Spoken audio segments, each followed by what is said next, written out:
The best healthcare is there in ways big and small. There when we most and least expect it. We may not see it, but we feel it. It lets us know we're not in this alone. Everyone deserves a healthcare partner who never quits. One who's there for what matters. United Healthcare. There for what matters.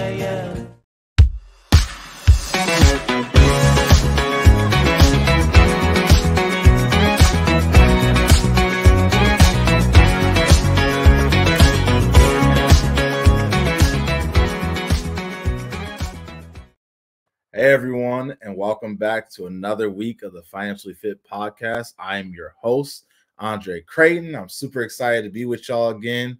For those that are new, welcome to the show. As I always say, I hope you find something fruitful out of today's conversation.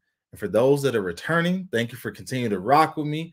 I'm very appreciative of you all continuing to come here and learn, some of the techniques and tactics that I'm providing. As I always say, these are of my opinion and some of the things that I am currently doing in my lifestyle or that I've seen over my years, 10 plus years working in tax and working with high net worth individuals, or being, now currently a CFO at an early stage startup. So a lot of the tactics I see are things that I have helped me throughout my career as I've been helping build a lot of different corporations and companies and helping them be successful from a financial health standpoint.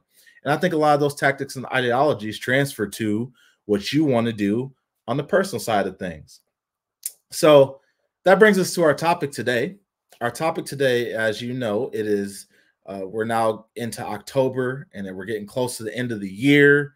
And many of you might be thinking, what should I be thinking about at the end of the year from a personal finance standpoint? And what things should I be doing to set myself up for success as I get towards the end of the year, but then also into the new year? I know it's crazy that we're already getting close to the new year, but it's never too early to begin to think about what you might want to be doing and what you hope your goals to be going into 2024. So today, that's exactly what we're going to do. Is I'm going to give you an end of the year checklist of some of the things that I'm doing currently as me and my wife and family are thinking about 2024 and what we want to do and capitalize on at the end of 2023. So the first thing is you need to make a budget. And if you go back to the very first episode that I made, I talked a lot about net worth and understanding assets and liabilities, and then also being able to understand how you can increase those assets and liabilities. Well, it all starts with your budget, right? Because your budget is what you're taking in and what you're sending out, right? And after that, you get your surplus or your deficit, right? So at the end of the month, you either have money left or you don't have money left. And that money left, if you do have money left, what are you going to do with it? Are you going to invest it? Are you going to pay down some bills? How do we increase our assets or decrease our liabilities so we continue to increase our net worth? That's the name of the game. And that is how you're going to get to your financial freedom and continue down your financially fit journey to being as fit as possible. So number one is you want to make a budget and you need to review your spending. Now, this is always the hardest thing at the end of the year. And I will be honest with you. I struggle with this every single year because, you get to the end of the year and you pull off all your transactions from your checking account or savings or whatever it may be, or credit card statements at the end of the year. And you really take a deep dive into where you spend your money, right? Obviously, you have your necessary things like your mortgage or your rent, your student loans or any other credit card debt or loans or things like that you may have that are necessary that you have to pay. I call those kind of your sunk costs, because regardless of how much money you're making, like those are things that you have to pay first, or else there's going to be some consequences to that from a credit standpoint, or it may negatively impact your credit score. So that's super important. But I think the hardest part is when you look back at the end of the year and you see that, wow, I went to the movies 25 times. Wow, I went, me and my wife go out to eat, 3, 4 times a week. And you really start to add up those costs, and you're like, wow, I've spent thousands of dollars this year on things that were unnecessary. I'm sorry if you hear my dog barking. Um, it's a part of life. So I think that's the hardest part, and that's the one thing that people really struggle with is really being realistic and actually coming to terms with, wow, that's how I spent my money. But it's so important because until you actually realize that, is not until you'll actually be able to correct it. So every year I do that. I'm able to see how much money I spend on entertainment, and entertainment truly ends up being probably the bigger bucket of my money, that I use outside of, obviously the things that are necessary. But I find myself, I love to eat out. I love to go to events. You might catch me at a Vikings game or a Timberwolves game or something like that, or multiple games throughout the year. And those things aren't cheap. So the entertainment bucket tends to be where Andre puts a lot of his money, excess money, that likely I could be investing somewhere else. Now, obviously, I do still invest and I do have stuff set aside for that, but could I do more? Could I limit some of the entertainments and things that I'm doing to actually invest more? So I can really enjoy those things later in life. It's all checks and balances. You have to figure out, what is it that you really want? I think when I say that statement around figuring out what you really want, what I'm going to challenge you all to do going into this new year is to make yourself a mission and vision statement. I know that may seem strange, and but we're no different than a business, right? Like, businesses have a mission and vision statement. I want to do X, Y, and Z. Our mission is to make the world safer, right? Our vision is by 2050, we're going to make the world safer by cleaner water and XYZ, right? No different from your standpoint. Your mission may be, my mission is to make sure that I invest more, I save more, and I pay off my debts. My vision is by 2030, I'm going to be completely debt free, and I'm going to invest at least 10% of my earnings into some type of investment, right? That may be your mission and vision statement, but I'm going to challenge you to figure out what that is. So the next thing is, review your savings and debt progress.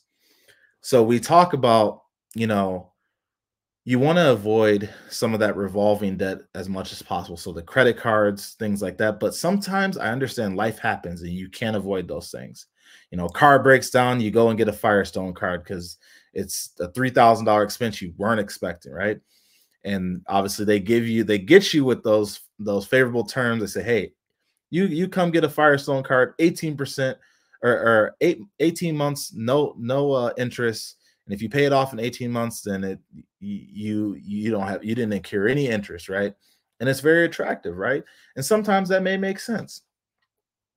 So as you talk about reviewing your savings and your debt, think about, what were your goals? What were your goals for this year from a savings perspective? Did you say you wanted to save 10% or 20% of your income?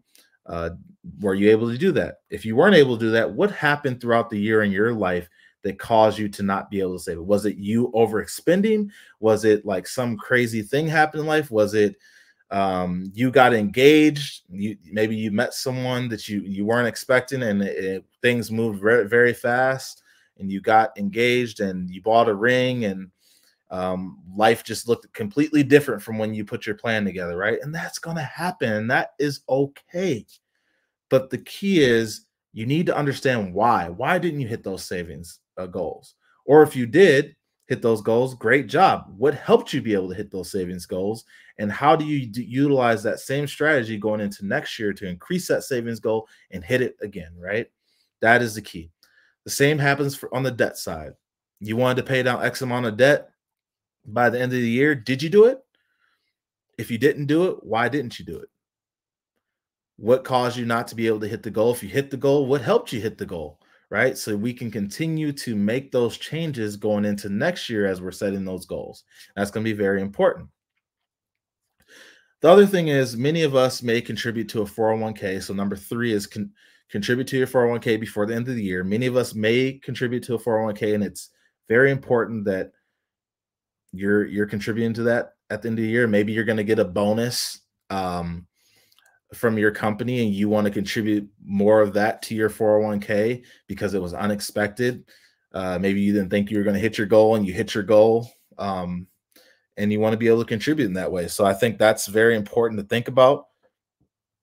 I think it's also important to consider, whether or not you should convert some of your pre-tax retirement money to after-tax, right?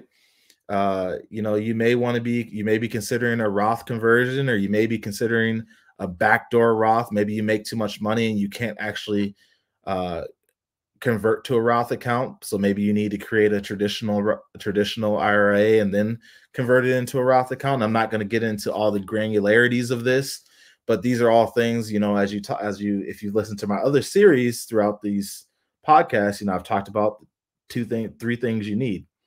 You need a financial planner, you need a tax person, you need an attorney.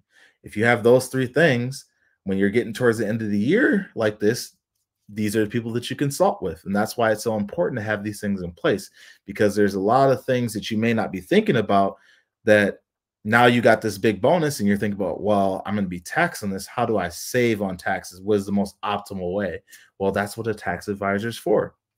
So if you haven't listened to those episodes where I talk about why those professionals are important, I advise you to go back and take a peek at those and start to implement that into your lifestyle, because you are going to have these situations at some point in your life where you're making money and you're figuring out, like, how do I optimize on the tax and how to optimize on the money I'm making to keep as much money in my pocket as possible. A lot of the most wealthiest people, there's a reason why they stay wealthy, and it's because they have an attorney, a tax person, and a financial advisor. And they're able to have someone that protects their assets. They're able to have someone that helps grow their assets. And they have someone that helps protect them from a legal standpoint to make sure that they have that protection. So that's super important. And I think if you have those 3 things, you're going to be in a very good spot. So the last one I want to talk about is, I do this every single year, and I'm a person that likes to play in the stock market. It isn't because I'm like the most strategic person when it comes to investing, but I believe the only way to learning is by failing, right? So I'll go and I'll invest in something that I believe in. I'll find a company that I believe in. I'll go invest and buy some stock. And sometimes I'll take an L. I'll have major losses and things like that.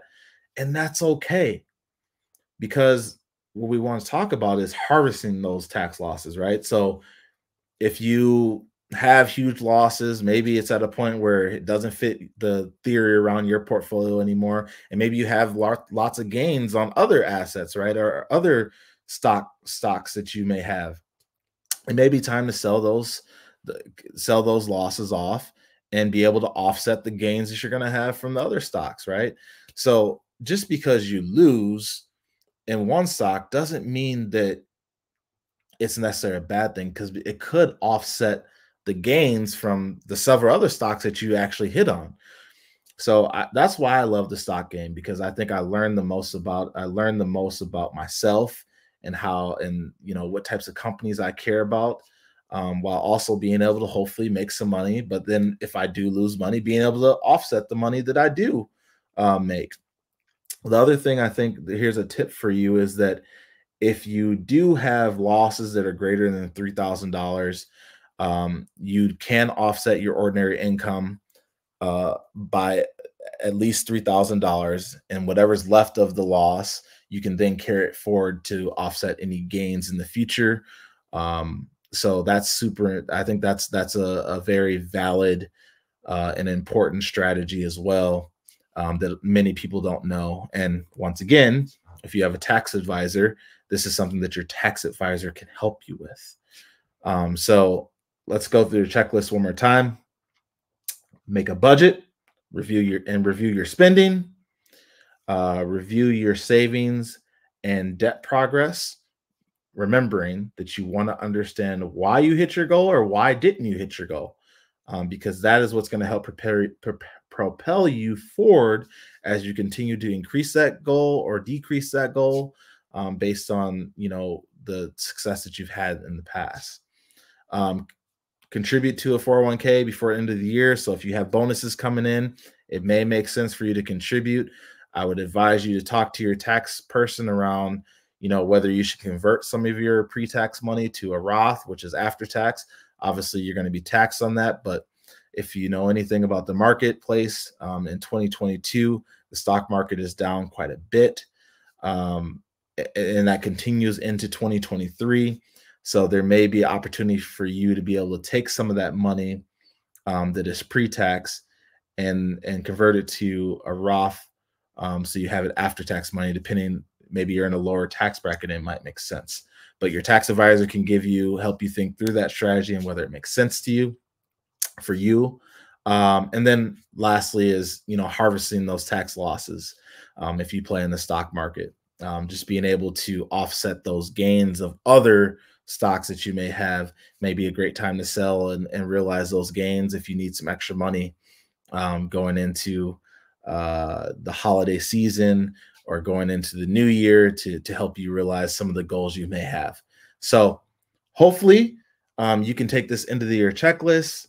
You can apply it to your life, and hopefully we can continue on our journey to being financially fit. As I always say, it's not about how much money you make. The power is in how much money you keep.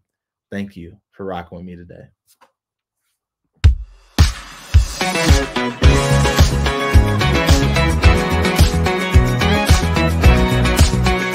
You're hearing about people who are coming down with a case of COVID-19, or maybe they're testing positive again. This fall, there are new variants circulating in our communities right now, so it's a good thing that there's a new shot to protect you from them. It's time to get the updated COVID-19 vaccine. Look, call your doctor's office or healthcare provider and see if you can get the new COVID vaccine there. Chances are you can get it for free. If you can't do that, call your local pharmacy and see if you can get it there. Chances are you can get it for free. Or you can go to this website to find a free shot near you. The web address is easy to remember. It's vaccines.gov. Here's how it's spelled. Vaccines, that's VACCINES, then a period, then gov, spelled G-O-V. Vaccines.gov. There's a good chance you can boost your immunity for free. So don't risk getting sick from COVID-19. Protect yourself, your family, and our community.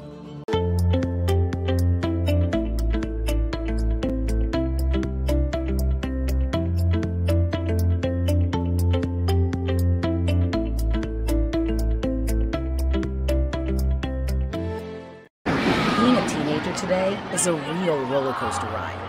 Up, and sometimes down even lower. An organization called Treehouse is giving Minnesota teens the support they need to build resiliency. Treehouse is a faith-based nonprofit that offers teens a safe space to share their troubles and learn healthy coping skills with peers and caring adults. Right now, Treehouse needs more volunteers. Do you have a passion to help teens? And would you like to share your wisdom with a middle or high school student who's feeling hopeless? Then sign up to volunteer with Treehouse groups meeting in Bloomington, Brooklyn Park, Plymouth, Minnetonka, and Eagan. Adult volunteers are needed as mentors, drivers, support group assistants, program assistants, and to help prepare hot meals. Lift up teens in our community and help them find hope and joy by volunteering with Treehouse. Learn more and sign up at treehousehope.org.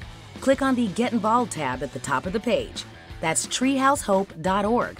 The teens can't wait to meet you. We are Treehouse! We are Treehouse! We are Treehouse! It's not just another day in your life. Things are changing for the better. At Comcast, we see those changes, and we're thinking about how we use technology today to live, work, learn, and play. And we're building for the future now, so we're better prepared for the wants and needs of tomorrow. That's why Comcast is rolling out multi-gig internet speeds to more than 50 million homes and businesses before the end of 2025, making our already industry-leading network even faster, smarter, greener, and more reliable. Over the decades, Comcast has been your partner, working hard to serve your community, and will continue to be your partner. We're expanding our gigabits so you can enjoy the tiny bits that matter most. You know Shaletta makes you laugh, but did you know Shaletta Brundage can also make you think and boost your business? Media personality, activist, and comedian Shaletta Brundage founded Shaletta Makes Me Laugh to celebrate and share the best of Black culture. It's a podcasting platform. You can download 10 weekly podcasts hosted by African-American subject experts at ShalettaMakesMeLaugh.com or wherever you find your favorite podcasts. ShalettaMakesMeLaugh.com is also a production house creating broadcast-quality commercial content. And Shaletta and her team of storytellers create powerful promotional campaigns to get businesses the brand awareness they're looking for. Some of Minnesota's top businesses trust Shaletta, and you can too. Get out the word about your events and products and get in front of communities of color with ShalettaMakesMeLaugh.com. She's got the power to help your business.